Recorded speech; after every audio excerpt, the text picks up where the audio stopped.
अच्छा, अब ये Newton's law of motion, Newton's law of motion, इसका फर्स्ट लॉ क्या है? A body continues at a state of rest और uniform motion in a straight line unless an external force acts on it.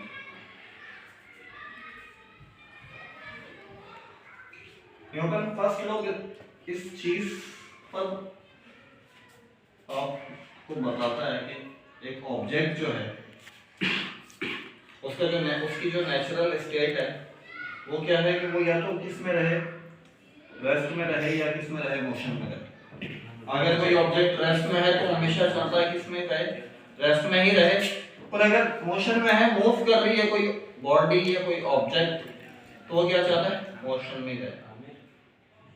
अब वो रहेगा भी इसी पर, मतलब ऐसा नहीं है कि रेस्ट में है कुछ देर बाद मोशन में, फिर रेस्ट में, फिर इस तरीके से नहीं होगा। कोई ऑब्जेक्ट रेस्ट में है तो हमेशा किस में रहेगा, रेस्ट में ही रहेगा, और मोशन में तो मोशन में रहेगा। अनलेस अनटिल कब, जब उस पर क्या एक्सटर्नल फोर्स सप्लाई हो। अगर कोई ऑब्जेक्ट मूव कर रहा है तो उस पर जब तक फोर्स सप्लाई नहीं होगी वो किस में रहेगा, मोशन में रहेगा। ठीक है, क्या ऐसा होता है, मुमकिन है ऐसा कि कोई ऑब्जेक्ट, अब जब आप मतलब आप ऐसे ग्राउंड में हो जिसकी हत्ताउन नजर आप उस वसी है, वो मतलब बहुत ज्यादा बड़ा ग्राउंड है, जहां तक आपकी नजर जाती है इतना बड़ा ग्राउंड है। आपने कोई फुटबॉल है, रेस्ट में थी, रुकी हुई थी, आपने क्या किया, उस पर फोर्स लगाई, एक्सटर्नल फोर्स ये वाली, उसने किस में रेस्ट, अच्छा फोर्स का हमने देखा था किससे रेस्ट में कहां जाती है, किस में लेके जाती है बॉडी को, मोशन में। मूव करना शुरू हुई, कब तक चलेगी ये, रुकेगी या चलेगी, रुक जाएगी कुछ देर बाद, तो न्यूटन का लॉ क्या हो जाता है, फेल हो जाता है। अब वो रुक क्यों नहीं गया, वजह, जबकि उसको रोकने वाला तो था ही नहीं कोई। वो मतलब ऐसा ग्राउंड है कि आप इस तरीके की कंडीशन सपोज कर लो कि वो ग्राउंड जो है और जहां तक आपकी नजर जा रही है वहां तक है, आपने वहां पर उसको किक किया, रोकने वाला कोई नहीं है, ग्राउंड को बॉल चली थोड़ी दूर जाके क्या हुई, रुके। न्यूटन कहता है कि अगर कोई ऑब्जेक्ट रुका हुआ है तो हमेशा ही रुका रहेगा, पहले लॉ के अंदर, फर्स्ट लॉ के अंदर ये कहता है। और अगर कोई मूव कर रहा है तो क्या, हमेशा ही मूव करता रहेगा। हमने देखा कि यहीं पर, यहां पर देख लें, यहां पर ये अगर किसी बॉल को आप टच करते हैं, सिलो या इसमें तेज का नहीं है कि आप तेज कितनी तेजी से करें, तो वो तो रुकना ही है, उसने जितना ही तेज, जितना ही स्लो करें। यहां पर आप किसी बॉल को हिट करें तो आगे जाके थोड़ी दूर में रुक जाएगी, जबकि यहां पर तो बिल्कुल प्लेन ही है, तो रुकती क्यों है, वजह बहुत ऐसा ही। अब आपने किसी ऑब्जेक्ट को क्या क्या हिट किया, अब न्यूटन कहता है कि उस वक्त तक नहीं रुकेगी जब तक ये किसमें ना क्या लगे, इस पे एक्सटर्नल फोर्स ना पाए।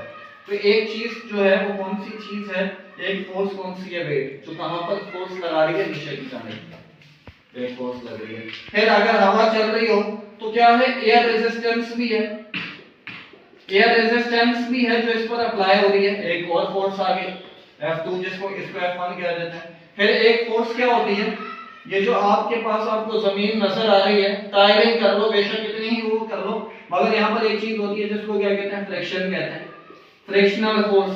अब ये फ्रिक्शन क्या होती है, सरफेस की फोर्स है, मतलब जो आपके पास जो सरफेस है उसके फोर्स है। वो फोर्स एक ऑब्जेक्ट है, मतलब जैसे ये आपके पास ऑब्जेक्ट, ये सरफेस है जिस पर आप एक ऑब्जेक्ट को क्या कर रहे हो, आगे मूव कर रहे हो, तो ये जो ये इसकी सरफेस है ये फोर्स का लगाएगी, इस जहां पर आप मूव कर रहे हो उसके अपोजिट डायरेक्शन में लगेगी। उसको डिटेल में पढ़ेंगे, खैर अभी इतना वो नहीं करना।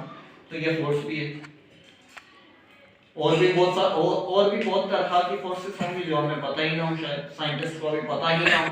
तो आप फिर उस कंडीशन के अंदर, न्यूटन का लॉ उस कंडीशन में होल्ड करता है कि आप इस फोर्स को हटा दें, इस फोर्स को हटा दें, इस फोर्स को हटा दें, तमाम आइडेंटिकल सरफेस बना दें, ऐसी स्मूथ के वहां पर क्या हो। अब जैसे ये आपको लग रहा है कि ये भाई बिल्कुल स्मूथ है, इसके अंदर जो है वो क्या रफनेस नहीं है, जैसे रफ पेपर और एक साफ फेयर पेपर होता है ना, तो यहाँ पर रफनेस नहीं है। तो ये तो बहुत ही वो है, बहुत सारे बोर्ड्स या इस तरीके के आप देखेंगे, वो जो स्लाइडिंग वो होता है जहाँ पर क्या हॉकी खेलते हैं, वो आइस हॉकी जहाँ पर खेलते हैं, वो उसमें भी रफनेस होती है। उसको माइक्रोस्कोपिक लेवल पे देखेंगे तो उसकी जो सरफेस है वो यूं होगी, उसमें भी रफनेस होगी, बिल्कुल यूं नहीं होगी। आप ऐसी सरफेस कर दें, आप फोर्सेस हटा दें तो क्या होगा, अगर कोई बॉडी रुकी हुई है तो रुकी रहेगी, मूव कर रही है तो मूव करती रहेगी जब तक उस पे कोई फोर्स अप्लाई ना हो। न्यूटन फर्स्ट लॉ ये कहता है। अब इसके बाद आता है इनर्शिया। ये बड़ी इंपॉर्टेंट चीज है समझने की, और ये न्यूटन फर्स्ट लॉ ही है। ये इनर्शिया क्या है? न्यूटन फर्स्ट लॉ ही है। अब ये इनर्शिया क्या है ये बताएंगे आपको शादी भाई। शादी इनर्शिया बताओ जरा क्या है? अपनी स्टेट रेस्ट या मोशन से जब तक अपनी स्टेट चेंज नहीं करिए तब तक एक्सटर्नल फोर्स अप्लाई ना हो। ये तो न्यूटन फर्स्ट लॉ है। इनर्शिया क्या है? इनर्शिया पता है? वर्ड्स ऑफ इट्स ऑब्जेक्ट हैं? ये तो पढ़ा है ना, बल्कि आपने अभी तो पढ़ा होगा। क्या पता है सर ने? आपको पता है अरमान भाई? ये ना क्या होगा? फर्स्ट ईयर में पढ़ा है, ये 9 में पढ़ा है। इनर्शिया देखें ये है, क्या देखते हैं? Inertia is the property of an object. ये ऑब्जेक्ट की क्या है? प्रॉपर्टी है। Due to which it tends to, इधर टेंड्स टू चाहती है कि कंटिन्यू रहे उसकी स्टेट, मतलब वही कंडीशन, वही चीज है। आपके पास क्या चीज है? फर्स्ट लॉ ऑफ मोशन ही है कि बॉडी अगर मूव कर रही है तो मूव करती रहे और रुकी हुई है तो रुक। और मगर ये है क्या चीज? ये है property of body, property of an object. किसी भी ऑब्जेक्ट के अंदर ये सलाहियत, ये एबिलिटी है, नेचुरली वो सलाहियत है कि वो क्या रहे, अपनी स्टेट चेंज ना करे। वो चाहती भी यही है, वो ऑब्जेक्ट वो चाहता भी यही है कि अपनी स्टेट चेंज ना करे। उसको इनर्शिया कहते हैं। या इनर्शिया क्या है? Inertia is the resistance to change the state. अब किस तरीके से होता है ये एक एग्जांपल देता हूं, मतलब आपको समझ में आएगा। अब जैसे अगर देखें बस वाली एग्जांपल है, ये आपको बताई थी मैंने, इधर बस वाली एग्जांपल इनर्शिया के अंदर 9th क्लास में नहीं बताई थी यार, थोड़ी देर 3 साल हो गए। चलें अभी मैं बता दूं। देखिए आप बस में हैं, बस रुकी हुई है, बस रुकी हुई है, आप भी क्या है बस के अंदर है तो आप भी रुकेंगे। अब एकदम से बस चलती है। अभी किस कंडीशन में थे हम? रेस्ट में थे। बस भी किस में थी? रेस्ट में थी। बस के साथ कांटेक्ट किस चीज का है? फुट का है, पाउंड का है, ठीक है। अब बस एकदम से चलती है, क्या होता है? आप पीछे की तरफ जाते हैं, आगे की तरफ जाते हैं? पीछे की तरफ, मतलब आप यूं खड़े हैं, बस एकदम चलेगी तो पीछे की तरफ, आगे की तरफ तो उस वक्त जब ब्रेक लगती है ना। अभी देखिए, अभी बस किस में थी? आप भी रेस्ट में थी। तो आपका जो क्या, आपकी जो बॉडी है वो किस में रहना चाहती है? रेस्ट में ही रहना चाहती है। अब नेचुरली स्टेट है कि जिस कंडीशन में है, जिस स्टेट में है, उसी में रहना चाहती है, रेस्ट में ही है। बस चलना शुरू हुई, बस के साथ कांटेक्ट किसका? पाउंड का है, ठीक है। बस का डायरेक्टली कांटेक्ट किसके साथ है? पाउंड के साथ है। बस चलेगी तो पाउंड तो निकाल ही जाएगा आगे। अब ये जो ये सर है, ये जो आपका ये वाला ब्लड है, ये कहां पर था? यहां पर था, इस कंडीशन में था, मतलब ये यूं है ना, ये बस के साथ है। अब यूं होता है ना, यूं नहीं होते, यूं नहीं होते, पीछे नहीं जाते, वो असल में बस आगे चले जाते। हम यहाँ पर थे, यहीं पर रहना चाहते थे। बस के साथ कांटेक्ट किसका था? पाउंड का था।